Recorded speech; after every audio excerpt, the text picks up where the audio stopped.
मैं और मेरी माँ अपने घर में अकेले ही रहती थी। एक दिन रात 12 बजे किसी ने मेरा दरवाज़ा जोर जोर से धक धकाने लगा। मैं बहुत डर गई थी कि इतने बजे रात में कौन आया होगा। फिर मैंने हिम्मत करके दरवाजे तक गई। मैं दरवाज़ा खोलती हूँ तो एक लड़का मेरे घर में घुस जाता है।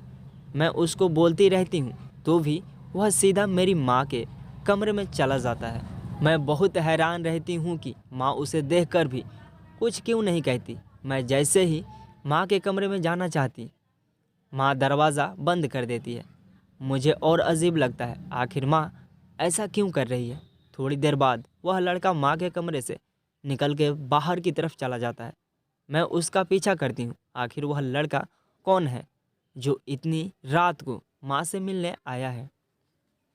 अगले दिन फिर वही हुआ। अगले दिन दोपहर में वह आया और सीधा माँ के कमरे में चला गया। मैं माँ के कमरे में जाने की कोशिश जैसे ही करती, वह दरवाज़ा बंद कर लेती।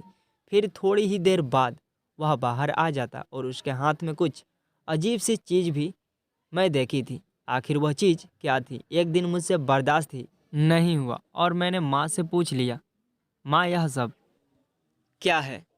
वह हर दिन तुझसे मिलने क्यों आता है? वह भी एकदम जवान लड़का है और तू उसे अपने कमरे में क्यों बुलाती है? बाहर आकर तू मिल सकती थी ना। वह हर दिन तुझसे मिलने के लिए आता है। माँ मुझे चुप करा कर कहती है, ज़्यादा मत बोल तू, मैं तेरी माँ हूँ, तू मेरी माँ नहीं है, इसलिए कहती हूँ ज़्यादा इन सब बातों पर ध्यान मत दे, अपने काम से मतलब रख। माँ मुझे सही ढंग से जवाब ही नहीं दे रही थी और मुझे बहुत अजीब लगता था। उसका यूं आना और कमरे में चले जाना मुझसे बर्दाश्त नहीं हो रहा था। एक दिन माँ के कमरे में मैं जाकर छुप जाती हूँ। जब वह आता है और माँ के कमरे में जाता है, माँ दरवाज़ा बंद कर देती है। मुझे बहुत अजीब सा लगता है और मुझे लगता है कि अंदर नहीं आना चाहिए, मगर क्या करूँ, मुझे माँ का यह राज जानना है। आखिर वह लड़का माँ से मिलने क्यों आता है? मैं अंदर ही बहुत डर रही थी, कहीं माँ को पता चला तो वह मुझे छोड़ेंगी नहीं। कुछ देर बाद मैं देखती हूँ कि माँ अलमीरा की तरफ जाती है, उसमें से एक गंदा सा पोटली निकालती है। हैरानी होती है आखिर उस पोटली में क्या है।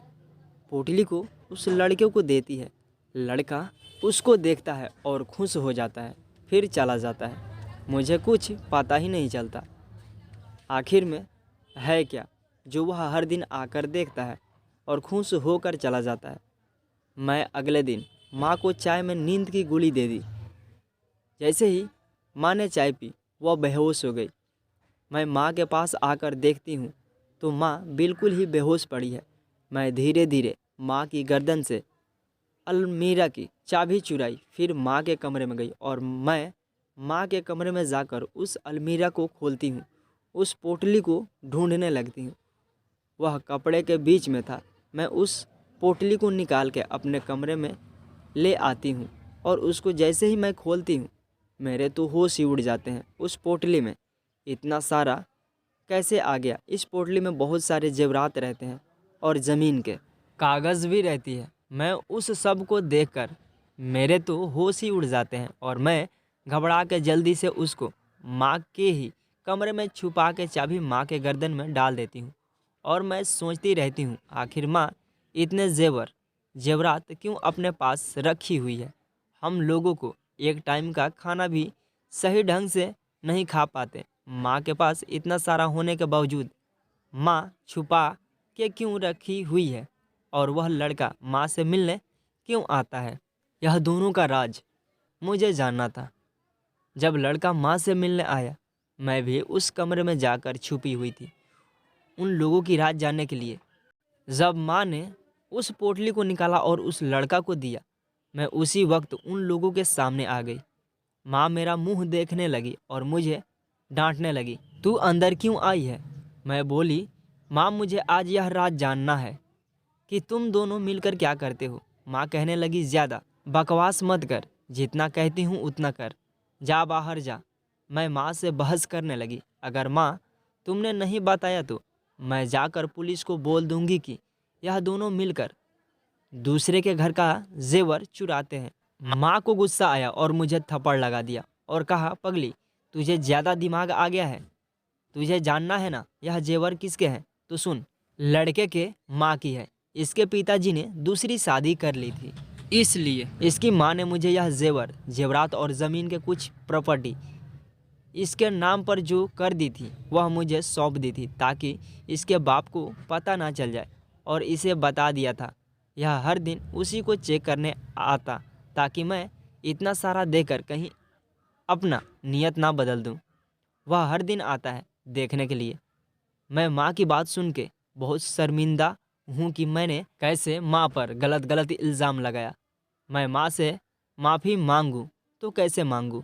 मैंने इतनी बड़ी गलती कैसे कर दिया अपनी माँ को पहचानने में, यहाँ तक कि मैंने उनको इतना बड़ा इल्ज़ाम भी लगा दिया। मैंने माँ से माफ़ी मांगी और माँ से बोला, माँ, तुम मुझे पहले बता देती तो मैं गलत ना सोचती और तुझ पर इल्ज़ाम भी ना लगाती। माँ मुझसे कहने लगी, अगर बता देती तो तेरी नीयत खराब हो जाती, इसमें अमानत में खयानत हो जाता, इसलिए मैंने नहीं बताया था। माँ ने मुझे माफ़ कर दिया। ज़रूरी नहीं जो दिखता है वही सच हो। सच कुछ भी हो सकता है। बिना सच को जाने उस पर इल्ज़ाम नहीं लगाना चाहिए। रिश्ते इससे और भी खराब होते हैं। चाहे जो भी रिश्ता हो, आधा अधूरा नहीं जाना चाहिए, उसे पूरा जानने के बाद ही कोई भी फैसला करना चाहिए। ये कहानी आपको कैसी लगी कमेंट करके बताएं, और ऐसी ही नई नई कहानियाँ सुनने के लिए हमारे चैनल को सब्सक्राइब करें। थैंक यू दोस्तों इस वीडियो को पूरा देखने के लिए।